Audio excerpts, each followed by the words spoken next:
The LA Clippers just saved their franchise. This sounds like an exaggeration. It sounds like I'm being dramatic, but I promise I'm not. If the LA Clippers had lost in the first round of the Dallas Mavericks, everything that they'd done for the last 2.5 years would have meant absolutely nothing. I would feel very, very confident that Kawhi Leonard would at least consider leaving the Clippers, put it about a 50-50 shot that he ends up in New York or in Miami, and then everything falls apart for the Clippers. In this video, we're going to talk about how they saved their franchise, the series against the Mavs, what they're going to look like moving forward in the playoffs, and just the implications of what they just did, coming back from down 2-0 and down 3-2 in a series against the Mavericks. Quickly, before we get started, I like to remind people, if you're new here, what's up? My name is Tucker. If you're looking for the most consistent NBA content on YouTube, uploading every single day, you found it, consider subscribing to the channel. With those things said, let's talk about the Clippers. So again, I'm not trying to be over dramatic here. Might sound like I am, but I promise I'm not.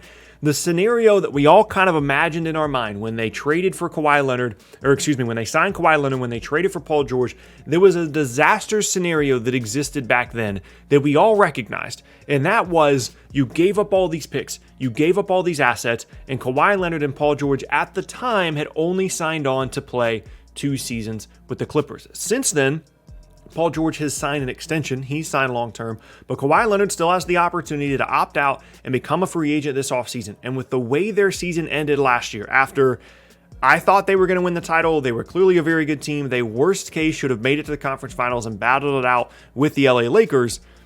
And then they lose a 3-1 series lead against the Denver Nuggets. They don't even make it to the conference finals. And then they start this postseason against a team that they chose to play. They actively decided, we like the matchup against the Mavericks. We want to play this team. We want to stay away from the Lakers side of the bracket that's now the Sun side of the bracket. They actively chose the Mavs, and then they lose the first 2 games at home. And it looks like the disaster that we all thought could happen was going to happen. Where Kawhi leaves, then you're looking at what do we do with Paul George? They have no future assets, no picks, no young guys, a ton of players still on the payroll and huge money, and just no upside, no direction. Apart from a Paul George trade, you're looking at the worst future of any team in the history of the NBA, arguably even worse than those Nets teams. That was the scenario that the Clippers were looking at when they were down 2-0 after losing their first 2 games at home, when they were down 3-2, having to go to Dallas for Game 6, and somehow they pulled it out. And I can't go any further in the video without talking about the series that Kawhi Leonard just played. He had a bit of a rough game 1 offensively, but since then, he has been incredible to the point where you could make the argument that he is the best all-around complete player in the entire league right now. Offensively, he's been playing out of his mind for the last couple of games of the series. It didn't get a ton of attention because of how good Luka was, because of the flashiness with which Luka plays. But Kawhi Leonard shot 70% from the field combined in games 6 and 7. He was incredible in games prior to that as well. And something we haven't really seen him do in a little while, he stepped up to the challenge defensively. The Clippers asked him to deal with Luka, and you could tell that that was the one guy Luka didn't want to go against. He wanted a switch. He wanted to be guarded by Morris, Paul George, anybody other than Kawhi Leonard. The Clippers made adjustments, which we'll talk about in a second, but the primary one was, hey, Kawhi, we need you to be 2017 San Antonio Spurs Kawhi Leonard again. And he said, okay, cool, I got you. And honestly, it's the best I've seen Kawhi play outside of San Antonio, and that includes in Toronto. Kawhi was incredible in the postseason in Toronto, but towards the end of it, he started to look like he was hobbling a little bit, maybe 85-90% of himself. Clearly, whatever quad injury has been a problem for him was something he was still dealing with, but he looked fully healthy, ready to go, and looked incredible in this series, and is one of, if not the biggest, maybe the only reason that the Clippers franchise is not completely falling apart in this moment. The possibility existed that today, had they lost Game 7 at home and lost every single home game in the series, that everything would be changing for the Clippers. And as a result of Kawhi Leonard and the way the Clippers played in the last couple games of the series, they saved their franchise. Let's talk about the series specifically. They lose the first 2 games at home. Everybody has decided that the series is over. The Clippers are done. Everything's going to fall apart. And I made a video saying, yeah, it's looking tough right now. They have to win a lot of games the rest of the way in the series. They're down 2-0, but the Mavs shot the ball extremely well in the first 2 games. The Clippers did not. They're a very good regular season shooting team from 3-point range. That should flip. The Clippers are still very good. They should be able to figure it out. And the adjustment they made was they went to a super small unit. They didn't play Zubac nearly as much. His minutes declined progressively throughout the rest of the series because he was getting destroyed in the pick and roll by Luka Doncic. And they went smaller. They spaced the floor. And the Mavs counter. They said, okay, well, we'll run Kristaps Porzingis and Boban out there. 7-3, 7-5. Deal with that. We'll run a zone, figure it out. And they said, okay, we'll make jump shot after jump shot after jump shot. We'll fight on the defensive board so you're not killing us on the offensive glass.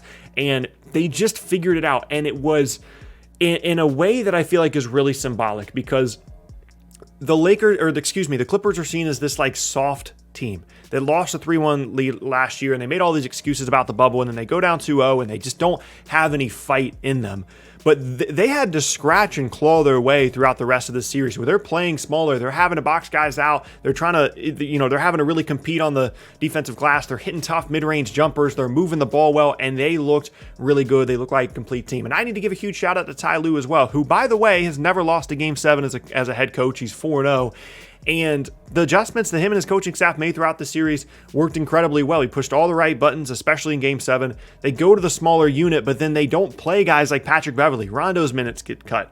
Zubac's minutes get cut. Terrence Mann gets run. Luke Kennard with 11 points in 10 minutes in Game 7. Reggie Jackson hit some huge shots down the stretch, and they just figured out who they were. I think that's been a huge issue for this team over the last couple of seasons is what is their identity? Who are their best 7, 8, 9 guys? One of the reasons I've liked them is the fact that they have depth around Kawhi and around Paul George. They have guys that can score. They have guys that can defend, but they never really were able to figure out who their guys were, what their best group was, what their closing group was.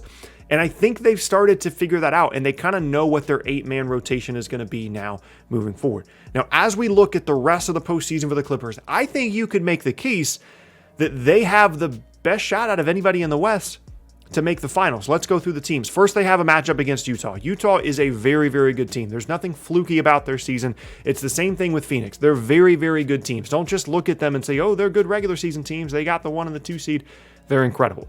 And that matchup specifically is really going to test how committed the Clippers are to this small ball thing because Rudy Gobert is not Boban. Rudy Gobert is not Kristaps Porzingis. He is going to cause a lot of problems for that smaller unit, and I'm interested to see if they're going to stick with that or if they're going to go back to playing Zubac at the 5 more traditionally and then maybe go with that smaller unit as a bench unit. And the difference between Utah and Dallas is you can't just shut down one guy. You can't just say, hey, Kawhi, go guard Luka and everything will be fine. You can't say, hey, go guard Donovan Mitchell and the Jazz won't be able to score.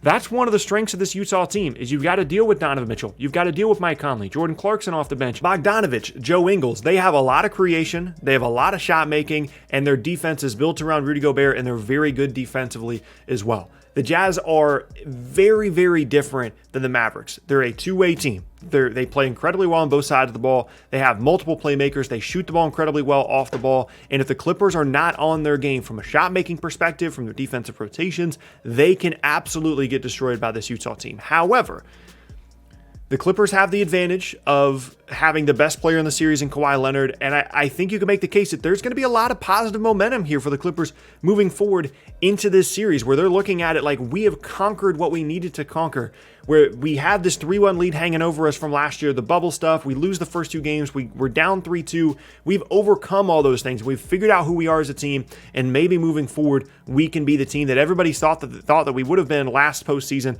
and this postseason as well. I'm not guaranteeing that's what's going to happen. I need to see more out of Paul George. He did a lot of little things. His passing was good. He rebounded well in the smaller unit, but I don't think his offensive confidence is all the way there right now. There's been some offensive fouls that are a little bit weird for him. There's been some turnovers as well. And I think that's the guy that we're all still kind of waiting and seeing on. His numbers from a per game standpoint were pretty good in the first round, but there's just something missing there where I think mentally maybe there's a little bit of a block for him still with some of the lack of success that he's had in the postseason, specifically in the bubble last year. That's the guy that I'm still watching. I'm not worried about Kawhi. I feel like they figured out the rotation. I'm still just keeping an eye on Paul George. But overall, I have to give the Clippers a ton of credit for coming back in this series. Maybe you can make the argument they never should have been down like that to the Mavs in the first place, that they're a much better team. Sure, you can make that argument if you want to. Luka was incredible in the series, and they just figured out a way to win a series that they honestly, once they went down 2-0 and down 3-2, had no business winning. Going back to Dallas for Game 6, down 3-2, that was an incredible win, and they pulled out in Game 7 at home, and that's why you want home court advantage, to get Game 7 at home in a hard-fought series like that.